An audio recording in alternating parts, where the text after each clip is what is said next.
Look at me. White dude.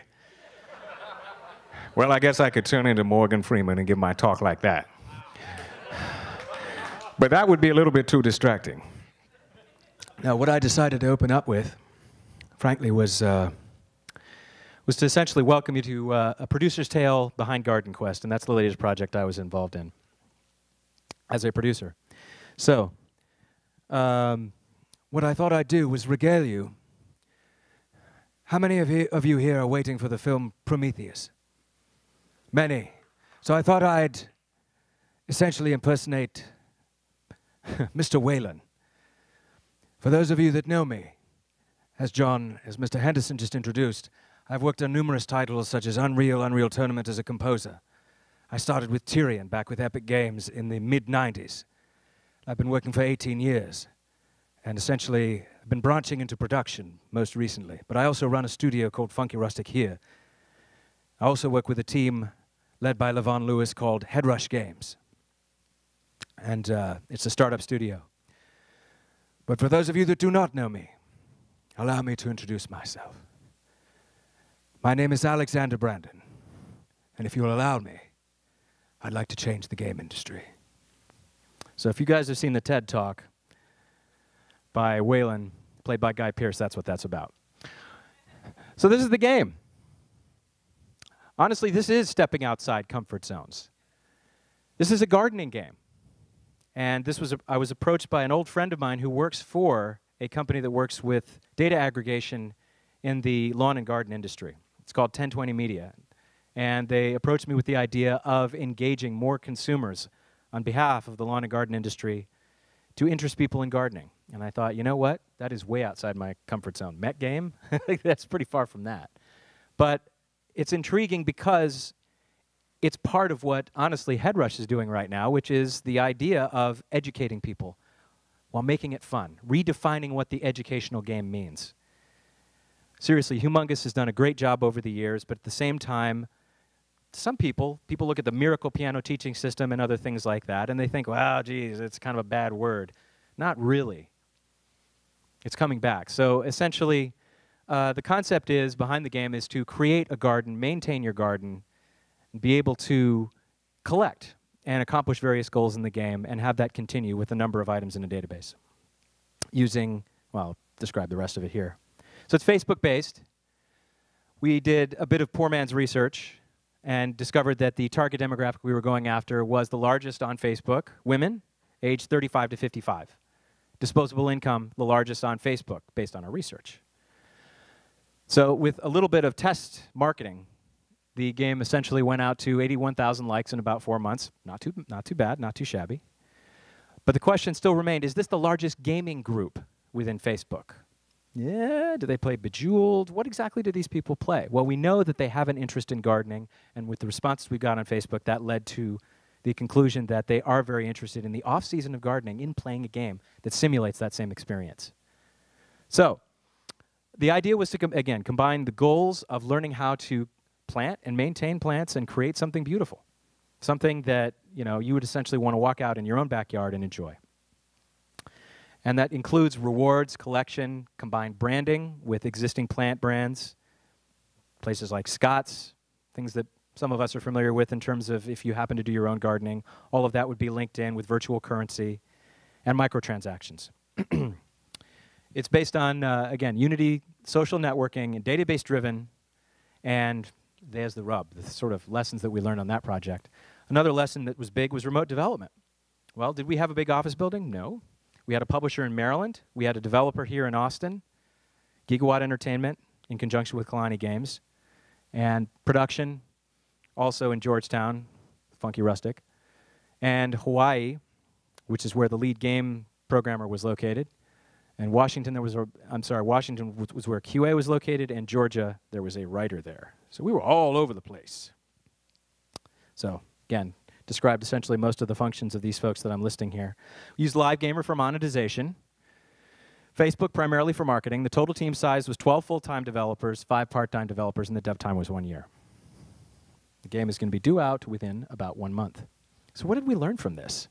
This is a gardening game on Facebook. Well, is it like essentially Farmville? What do we relate this to, and how do we approach the market that we're really trying to sell to and get them engaged? Well, the first lesson that we learn is that the oversight with the developers takes a little bit more than just having weekly meetings and being able to set something online up in Assembler, which was the primary tool that we used for organizing stuff. Stuff being bugs, using it as a bug database, using it as source, primarily for source control. We also used Unity Asset Server for the actual game dev side, but for the DB plus game dev side, we used Assembler. So all of these things requires a number of things that have to work together efficiently, and one of them is the technology and the oversight with the production, but also how to bridge the creative side with the technical side and the business realities of where the budget stands. And that was essentially my job. So the lessons learned on that in addition was the tech planning. We had a database programmer working with PHP. We had a gameplay programmer working with C# and Unity.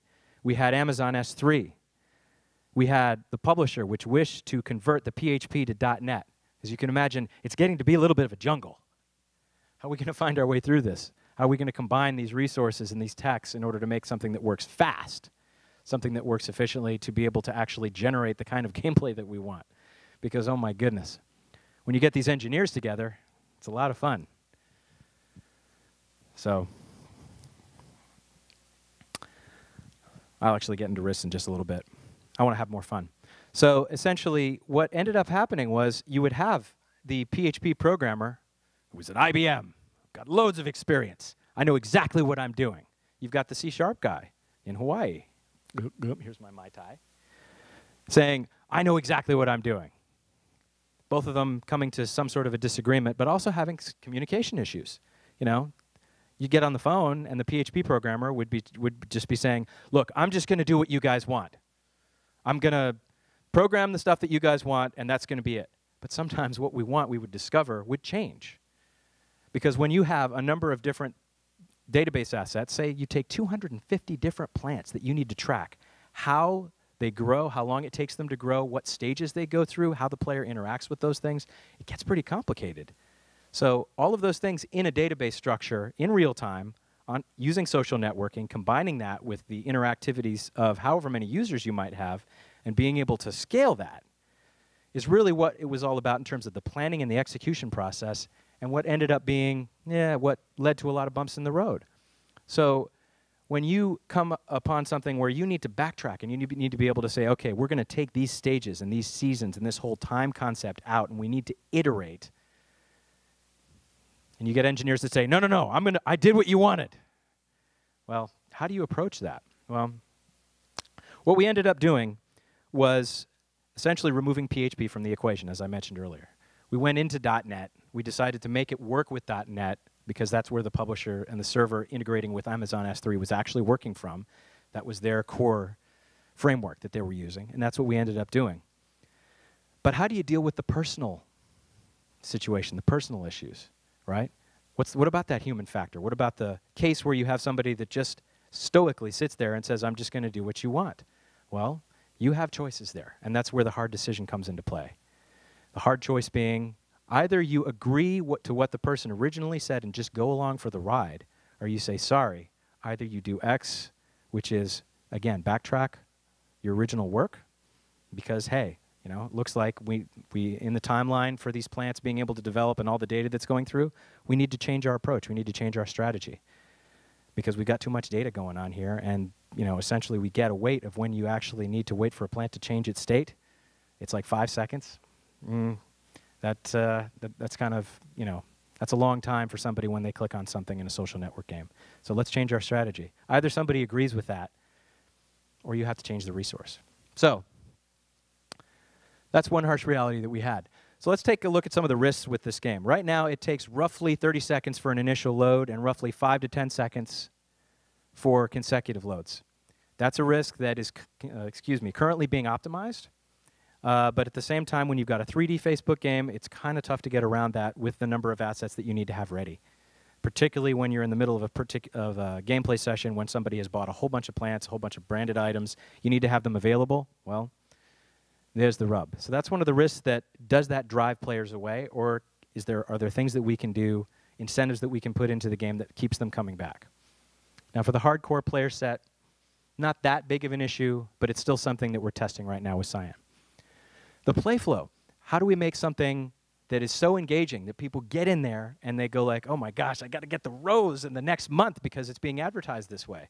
Because I'm looking forward to it, because if I need to play X amount of time, and we're not doing the whole microtransaction thing where we dangle the carrot. And how many people have seen the article on Gama Sutra by the Super Meat Boy developer that said, do not treat players like they're idiots? And make it so that, oh, if you want to progress a little bit further in this game, you can play the game and actually be a game player, or you can pay us $10. And you can do whatever it was. In fact, don't even play the game. Pay us $100, and you'll win. Seriously, there's people that have that attitude. That was something that we strayed away from. So essentially making the play flow so that it was compelling, working something of a storyline that didn't contain characters, that only contained the goal of creating that beautificus landscape that you're able to create with the number of assets that you have, making collection an aspect of the game design that was a mechanic that people found compelling.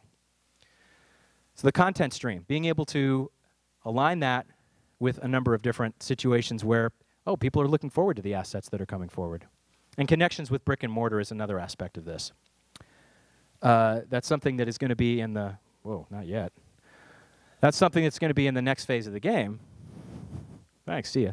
That's going to be in the next phase of the game in which you're able to simulate an environment in which you can actually go virtually to a store that's in your local area, see what they have in terms of real plants, and then go from there to actually purchase things. When you purchase the real plant or the real item from the brick and mortar store, it shows up as a virtual item in the game.